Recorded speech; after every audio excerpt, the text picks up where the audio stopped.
And Amy, so you've got the Obamacare replacement legislation moving, passing the House Budget Committee by a single vote. It's picking up some opposition and perhaps on the precipice of slowing down a bit. You've got dueling op-eds in the Wall Street Journal over the last couple of days with Ted Cruz and Mark Meadows penning a piece with their criteria for healthcare reform as a representative of the House Freedom Caucus and, of course, a conservative United States senator.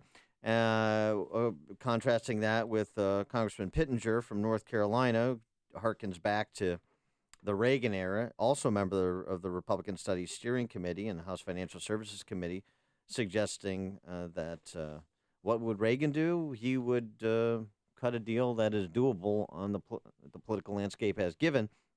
And also this week, the backdrop of this internal discussion that's going on within the Republican Party, you had Paul Ryan and Donald Trump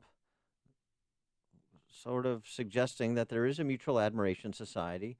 There is collaboration and coordination. The White House is behind this, and Paul Ryan is behind the president. That's what Donald Trump said when he sat down with Tucker Carlson.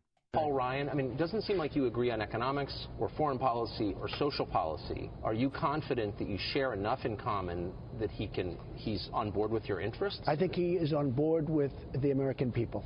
I do believe that strongly. I think he is on board with my presidency. I think he wants to make it very successful. I like him. We had our run-ins, as you probably have heard, initially. But I think he is very much on board. He wants to do the right thing. That I believe 100%. And that's important because you've had some Trump supporters and conservatives suggest that Paul Ryan is undermining Trump's presidency, that he's walking Trump into an ambush, and the president of the United States doesn't believe that's the case. And Paul Ryan returned the bon mot. You say that you and the White House are on the exact same page. How can you say that with all the distancing that we see that those close to President Trump or supportive of him right now are doing about your legislation? His friend Christopher Ruddy says the House Republicans are doing Trump a disservice. Trump strategist Stephen Bannon's website, Breitbart, attacks you day after day. You really think that you and the White House are on the same page? I actually do. Look, those websites have been attacking me from day one anyway. I'm used to this sort of thing. This is the kind of thing that you deal with in this kind of a job. But they're trying to get the grassroots to oppose your bill. That is not where the Trump White House is. The president's going to be talking about this tonight in, I think, Tennessee. We're working hand in glove with the White House. We meet with them constantly, daily. We worked on this bill together. We jointly drafted this legislation, House, Senate, and White House. So we are working on this together. The president's all in on this. Mike Pence is coming to our conference tonight to talk to it. The president's been bringing members of Congress down to lobby them to support this, to help them support this. He's been calling people. So they're fully invested in this. And it's important what Paul Ryan said when he said it. So that was Wednesday afternoon in advance of Trump's rally in Nashville on Wednesday evening. And Paul Ryan was right in that discussion with Jake Tapper. That's exactly what President Trump did when he was in Nashville. For more on this topic and others, we're pleased to be joined by our friend Bret Baier, host of Fox News Special Report, weekdays 5 p.m. Chicago time. And he's also the author of the new book, 3 Days in January, about President Dwight D. Eisenhower. Bret, thanks for joining us. Hey, good morning. Morning. And so where do you sense things are trending on the Hill? There's a lot of people saying that this is the Obamacare replacement is DOA in the Senate, that it cannot exist in its current form and be moved to the president's desk, both from the right and from Susan Collins.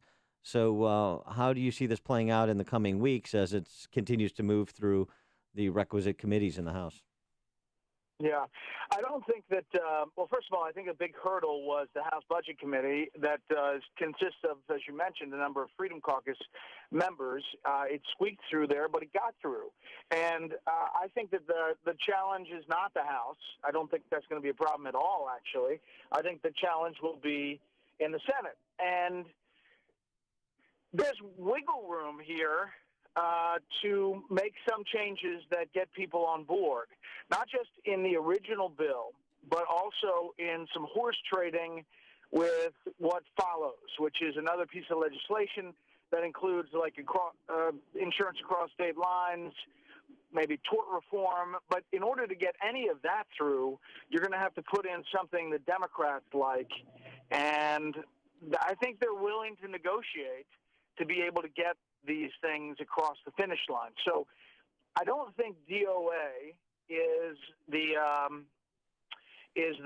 right term as of yet. I think there's still life in this body.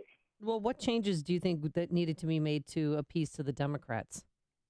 Well, the Democrats on the original bill, they're going to be in lockstep against it, so they're not going to get any Democrats. But on the second bill, which, as you know, this thing comes in three phases. The first bill, they have to do it the way they do it in order to use reconciliation, which enables them to get 51 votes instead of 60 in the Senate. But in order to do that, they have to be pretty narrow. And so they're not going to get any Democrats there. But on the second bill, I think that you could see, some tax incentive things that Democrats are trying to do. You could see some carried interest, some things that Democrats really are into that they would see as a win in order to get a piece of legislation through. So there'll be horse trading. Trump rolled out the blueprint of his budget yesterday, and of course that generated hue and cry from Nancy Pelosi and frankly some Republicans who are a little bit jumpy when it comes to certain spending reductions, despite the fact that when all is said and done, what Trump has proposed with $54 billion in spending reductions represents all of 1.35% of the federal budget.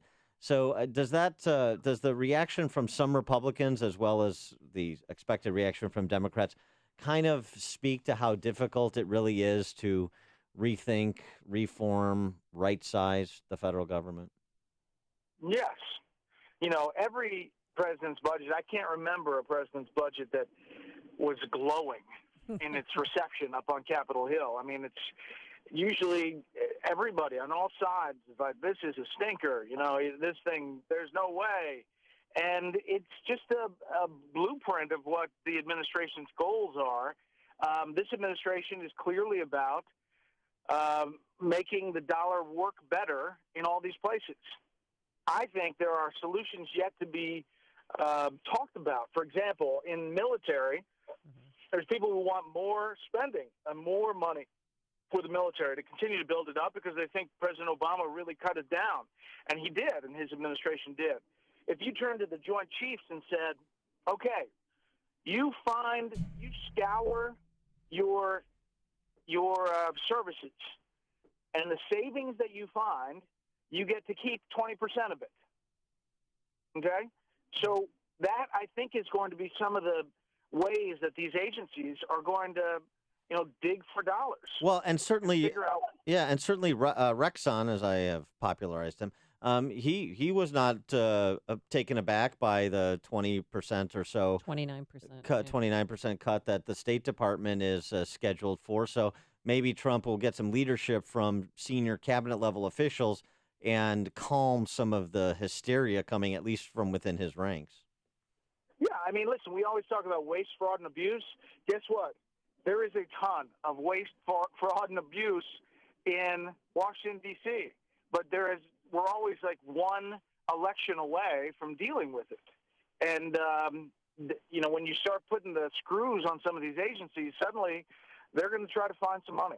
So the proposal, eliminates funding for these 19 agencies, also foreign aid, but, one that hits home for a lot of people in my neighborhood, PBS in Big Bird.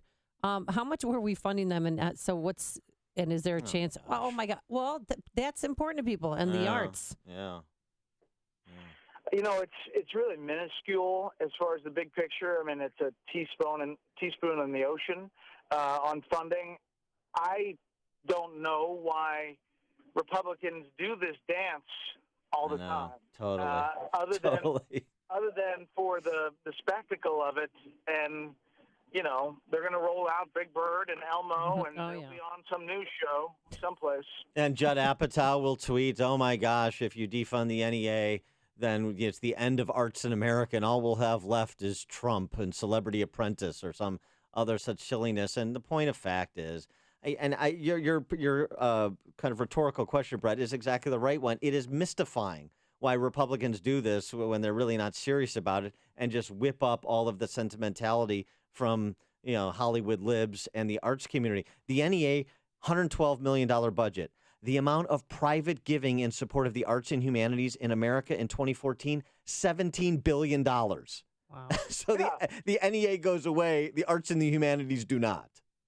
I mean, it's really amazing. It's amazing. And the only reason I think that Republicans do it is to somehow look at the shiny thing over here, and everybody's focused on Big Bird and the NEA, and they forget that, other things are being cut that liberals also would go crazy about.